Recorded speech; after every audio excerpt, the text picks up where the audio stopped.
Əgər limon ağacınızı bu cür şaxta vurubsa, nə etmək lazımdır? Baxın, bu şaxtanın vurduğu əlamətlərdir. Burada əgər elastiklik yaranırsa, kəsən zaman, baxın, kəsən zaman əgər nəmli, yaşıllıq görmürüksə, buranı deməli şaxta vurub. Bu bizə lazım deyil. Onun üçün bu hissədən budama etmək lazımdır. Hansı hissəni şaxta vurubsa, o hissələri budamaq lazımdır.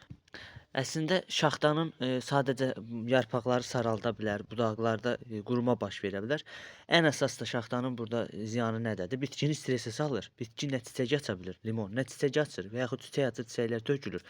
Ümumiyyətlə də çox vaxt çiçək açmır. Çünki bitki stresli olduğu üçün ancaq özünü müdafiə edib yaşamaq üçün özünü ancaq böyüdür və çiçək açmır.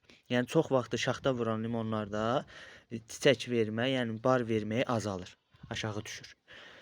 Ümid edirəm ki, faydası olar. Videonu bəyənib takip etməyi unutmayın.